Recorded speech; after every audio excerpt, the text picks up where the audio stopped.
We are here with Darana Souza, and we are going to be talking about food security.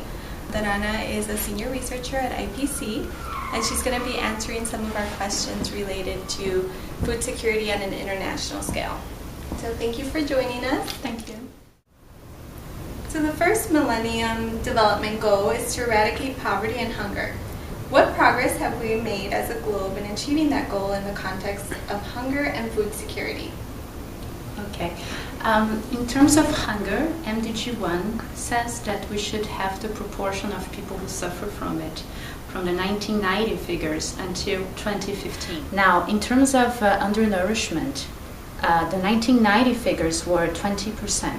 We are now at 16%, which means that we have made progress, but we haven't made as much as we would wish for. Now we have 4 years to decrease that number by 6 percentage points. So we today have roughly 1 person out of 7 people in the planet who still suffer from undernourishment, and that's still unacceptable. So we need to continue improving that situation. Food security is at the forefront of international policy debate, especially with the latest food crisis in the Horn of Africa.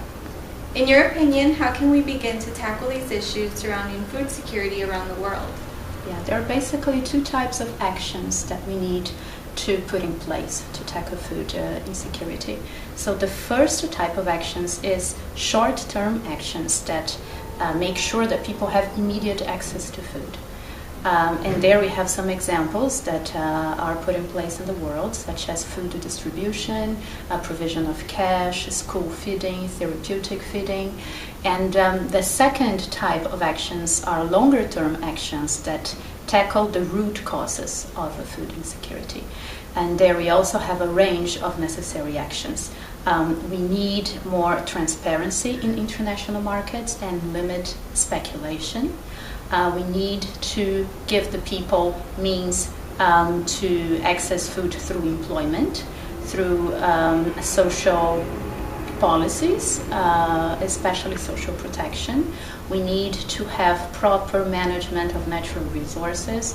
We need to have access to health care, support to women and child care practices, access to education, support to food production, especially by supporting smallholder farmers and herders. Can you talk about the importance of smallholder farmers in addressing the issues around food security? Yeah, sure. Smallholder farmers are key to achieving food security in the world.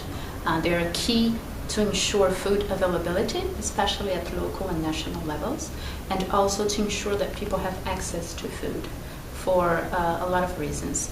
Smallholder farmers, their production is very important for food availability in many developing countries. So they are 500 million people in the world, of whom depend 2 billion people. Nevertheless, smallholder farmers are an important part of the people in the world who suffer from poverty and chronic hunger. So we really need to ensure that this public has the appropriate means to feed themselves and to feed surrounding populations. Countries like Brazil, India, and South Africa have all taken varying initiatives to address the problem of food security in their region.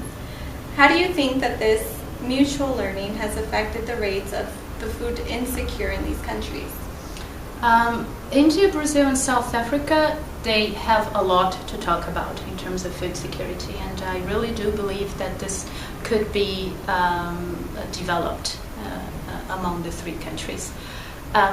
Of course, each of these countries has its own food security reality and its own food policy context, but there are common features and there are common challenges. For example, poverty, inequality, internal disparities, issues concerning access to food, etc. So there are a range of areas where these countries could explore knowledge sharing.